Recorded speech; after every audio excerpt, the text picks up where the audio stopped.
Hello दोस्तों, मैं हूं पराग और मैं आप सबके लिए आज लेके आया हूं। इंडिया की करेंसी अगर स्ट्रांग होती तो क्या इंडिया भी एक डेवलप कंट्री होता?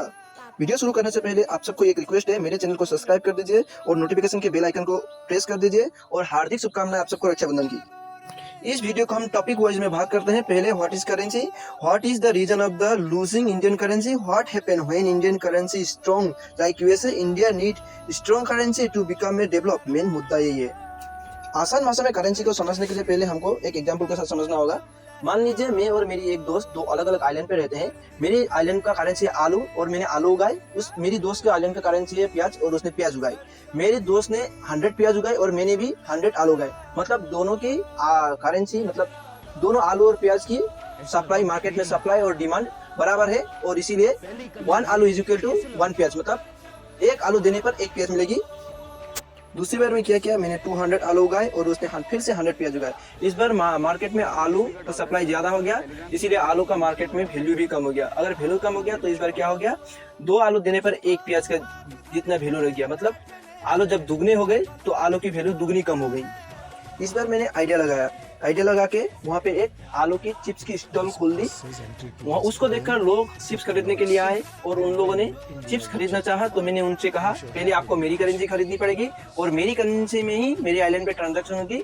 इसीलिए उन लोगों ने पहले मेरी करेंसी खरीदी और मेरी करेंसी से फिर चिप्स खरीदी।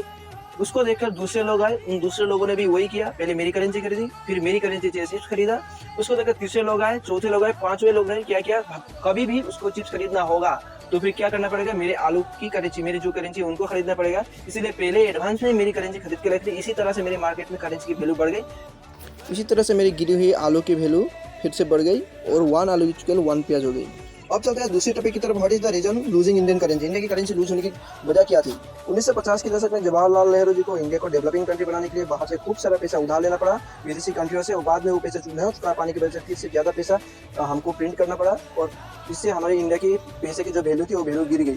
इसी तरह से 1962 में जब इंडियन पाकिस्तान वॉर, उसके बाद इंडियो चाइना वॉर, इसके वजह से जो क्राइसिस आए तो उसको फिर से मेकअप करने के लिए बाहर से ढेर सारा उधार लेना पड़ा। बाद में उधार ना चुकाने की वजह से फिर से डिमोनेटाइजेशन हुआ। उसी तरह से 1991 के दशक में जो इंडिया में क्राइसिस चल रही थी या 1999 में जब इंडिया में बैन लगे, उसकी वजह से इंडिया की मनी की मार्केट में वैल्यू कम हो गई। चलो दोस्तों, अब आते हैं मेन टॉपिक की तरफ। When Indian currency stronger than other country, तो क्या हो सकता था, क्या इफेक्ट पड़ सकते थे अगर इंडिया की करेंसी अदर कंट्री और कंट्री से ज़्यादा इफेक्टिव होती या अदर स्ट्रॉन्ग होती, तो फिर इंडिया का हर लोग अमीर होते, सब फॉरेन ट्रेवल कर सकते थे। फॉरेन ट्रेवल का खर्चा हज़ारों में आता, लाखों में नहीं। और इंडिया जो एक्सपोर्ट करता है बाहर से, जो भी सामान एक्सपोर्ट करता है वो सब सस्ते होते। आपका जो आईफोन है, अभी आईफोन का दाम सस्ता हो जाता। इसी तरह से वस्तुओं के जो चीज़ों के दाम सस्ते हो जाते। लेकिन नेगेटिवली क्या हो सकता था, अगर नेगेटिवली देखा जाए तो इंडिया एक इंपोर्टिंग देश है। लेकिन इंडिया में जो बाहर से बहुत सारे कंपनियाँ आके इन्वेस्ट करती है, जो बाहर से आईटी सेक्टर आके इंडिया में जो लोगों को काम देती है आईटी सेक्टर्स में, इंडिया के लेबर्स की वो जो तनख्वाह है वो बढ़ जाती और फिर इंडिया में कोई इन्वेस्ट नहीं करना चाहता।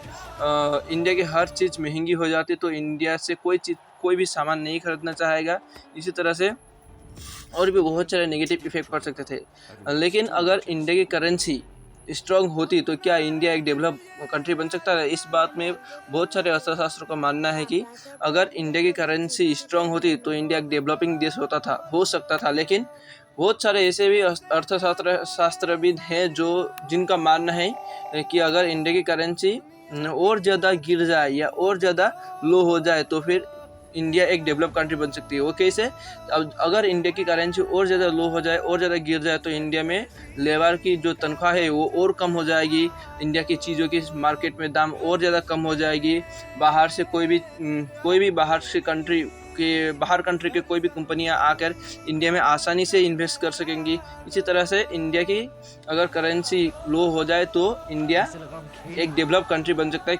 बहुत सारे इकोनॉमिशियन का मानना है अगर इंडिया को डेवलप कंट्री बनाना है तो इंडिया की जो इंपोर्ट और एक्सपोर्ट है सेक्टर है उनको इंपोर्ट को कम करना होगा और एक्सपोर्ट को ज़्यादा बढ़ावा देना होगा। इंपोर्ट हम ज़्यादा करते हैं आपके ऑयल और नेचुरल गैस में। ऑयल और नेचुरल गैस के ऑल्टरनेटिव हमको यूज़ करना चाहिए, जैसे कि सोलर एनर्जी, जो रीयूजेबल एनर्जी, उनको यूज़ करना चाहिए। और एक्सपोर्ट बढ़ाने के लिए हमको क्या करना चाहिए, जैसे इंडस्ट्री है, बड़े बड़े इंडस्ट्री और मैन्युफैक्चरिंग पे ज़्यादा ध्यान देना चाहिए। इसी तरह से हम ज़्यादा मैन्युफैक्चरिंग पे ध्यान देके ज़्यादा एक्सपोर्ट करके इंडिया को डेवलप कैसे कर सकते हैं। अगर ज़्यादा हम मैन्युफैक्चरिंग करेंगे तो बाहर से कंपनी आकर कोई भी चीज़ खरीदनी हो तो पहले इंडिया की करेंसी को खरीदना पड़ेगा, इंडिया की मार्केट से, तभी वो चीज़ खरीद सकते हैं। इसी तरह से हम इंडिया को डेवलप कर सकते हैं, इंडिया की करेंसी को हम डेवलप कर सकते हैं। धन्यवाद। आज का वीडियो देखने के लिए शुक्रिया। आपको ऐसी और मज़ेदार वीडियो देखने के लिए मेरे चैनल को सब्सक्राइब कीजिए। अगर आपको इस वीडियो से कोई भी वैल्यू मिला हो तो अपने दोस्तों के साथ शेयर कीजिए। Thank you.